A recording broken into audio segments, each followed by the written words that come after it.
Right. In yesterday's game, Tatis had, defensively, he made an incredible throw to second base to get a guy out, but then he also made some pretty stupid throws. That one throw, like back to first base. I get it, but at the same time, it's like, come on, he's not going anywhere, and like the odds that you get him are very low. And then that ultimately led the base runner to get a second, and that was the only run that scored for Darvish, and he wouldn't have scored had he just not made the throw.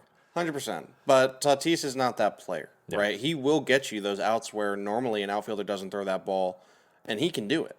That ball, when we break down that play, he threw that ball in. Was it a little offline? Sure. Yeah. But it hit the guy's cleats as he slid into first with his legs up. So it one-hopped into his cleat, kicked off the cleat, went to the dugout. So that's a fluke.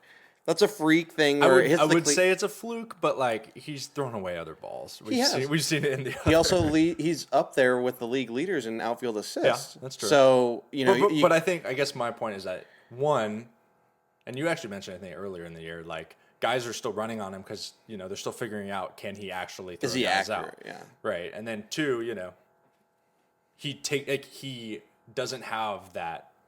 He'll just throw it. So, of course, you're going to get more assists, if you're the guy who's going to throw the ball. I think his pros outweigh his cons so far in his throwing decisions, and I think he's actually learned a lot. There's been numerous opportunities where he could throw the ball all the way home or throw it low to the cutoff, and earlier on he was throwing it all the way home because he had the arm strength and wanted to throw someone out when it was ill-advised. Yeah. Now he's hitting his cutoff and keeping it low. So he is learning.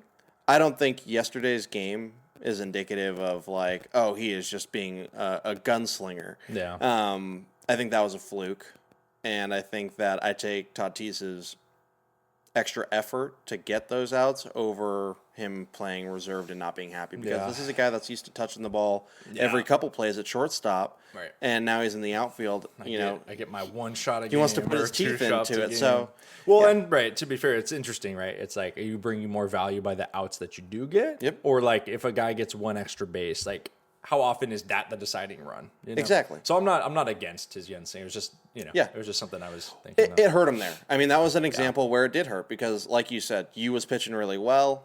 That's the only run he gave up, and it was I don't want to say entirely because things happen in baseball after other events, but he put him in a scoring position with no outs. You don't want to do that as an outfielder. Yeah, and it bit him in the butt. The run came across. Yeah, and so let's keep on the Tatis train here. You and I were talking about, we both read that article AJ Cassavell wrote, Padres beat writer. We read it very differently, though. Kind of. Yeah. I don't know. Okay, so I'll just pull out some of the key points. So since the All-Star break, Tatis has been hitting 172, but his expected batting average based off of StatCast, which is so exit velo, launch angle, all the statistics essentially, has him hitting 270. So it's a very different reality, I suppose, that we see there. I don't know. And so at least my take is just that I think, sure, obviously, we talked about there were some great plays being made on him. Outman and Julio Rodriguez both robbed you of a home run in the same week. Like, that sucks. Real quick. That's bad luck. That home run by Julio Rodriguez that he robbed, StatCast had that as hit probability being over 98%. Of course. Over 98%. So the people who are all freaking out be like, oh, he pimped an out or, he's swinging for the fences. Like, dude, that was a line drive home run that got robbed. Like, that's a hit. 98% of the time, that's a hit. Yeah. So I don't want to hear it. But anyways, go on. Sorry. So ultimately, like, what I took away from it is it's like, yes, I think he has run into some bad luck. But at least what I've been seeing from watching the games, too, is I guess I've seen kind of a deterioration in his approach. At least from what I can tell. To me, it seems like, he's hitting the ball really hard. The stats tell us this. We watch the games. You can tell he's still, like, hitting the cover off the ball. Getting unlucky. And I think it's, we as much as we want to say, like, oh, I know what real success is, and I'm hitting the ball hard, and those are all the things that he's saying, right, in the press conferences. But it's, in my mind, it's still getting to him. And how does it not? Been there before. But I started seeing it in his at-bats lately, I think. We saw it in his first at-bat yesterday. I think it was 3 fastballs out of the zone, swing, including the last one where he got sworded. Horrible. Yep. And that's, we know that's not the type of player he is. He's just pressing, Yeah. And that's just how it is. So I think it's for him, it's mental right now. I think he's just all in his head. And I'll take it away. So the stat that you gave where he's supposed to be hitting 270, his realistic at that time was 117. That point differential between expected batting average versus real batting average is the largest of the entire MLB. Every player that is hitting right now in that sample size, he has the largest disparity between those two numbers, which means the largest amount of unluckiness. No. And it's not all just based off of luck, but numbers back up and support the fact that he has been unlucky. And for any person who's going through that, he knows what that stat is. Right. He's seen that report, I guarantee it. When you know that you are the most quote-unquote unlucky hitter in the league at the moment, how does that not get in your head? And it takes a really strong individual mentally to not let it. Yeah. And of all the players, I feel like he's really handled the slump as good as he can while still being human. Yeah. Like you said, in the post-game conferences, he's saying, I'm hitting the ball hard. I got to keep working hard. It'll come. I wouldn't be like that. Internally, I would be losing my mind over the fact that I'm hitting 100 plus off the bat and getting out consistently. His strikeout numbers are not up. Right. If anything, historically, his strikeout numbers are down from what he's normally doing when he's going right. So you're getting a guy who's hitting the ball hard, striking out less, but getting worse results. Yeah. How does that make anyone feel? Not great. And it's starting to show because it's been over a month. Yeah. So he's human. I believe in Tatis. I don't like all the hate he's getting with people saying he's swinging for the fences because he's absolutely not.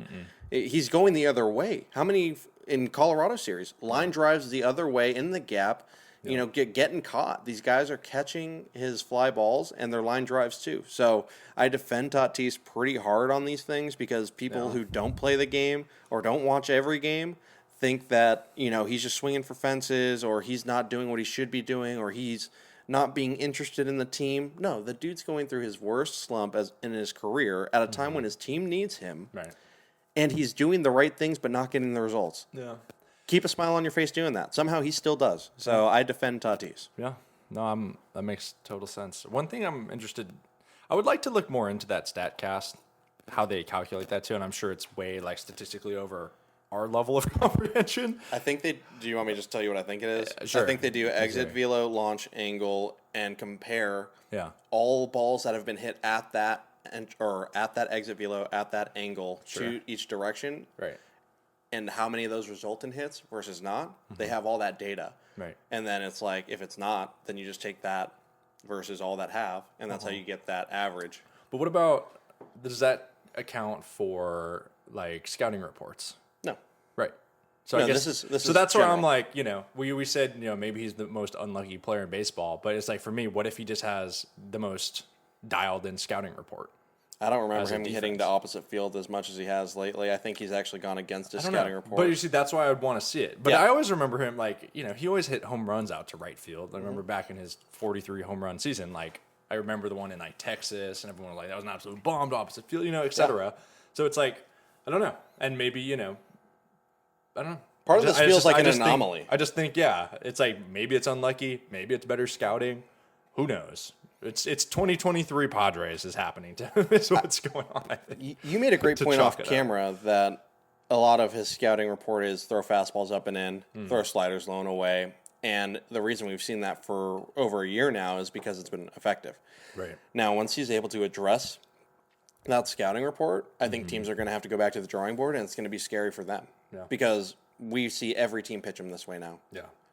He's still not bad. I mean, he's still putting balls in play. He's still, let's take this slump out of it. He's found a way to be a very productive big leaguer. Well, he was, everyone kind of agreed he was snubbed at the All-Star game. Yep. Everyone was exactly. Snubbed. So he was having a great year, and now he's in a little slump.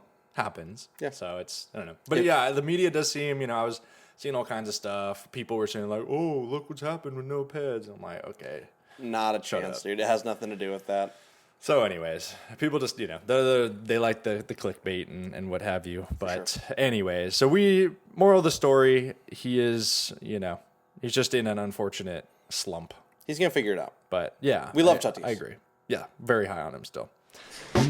Hey, thanks for watching this clip from the Friarside Chat. If you enjoyed it and want some more, we post full-length podcasts every Thursday of the MLB regular season.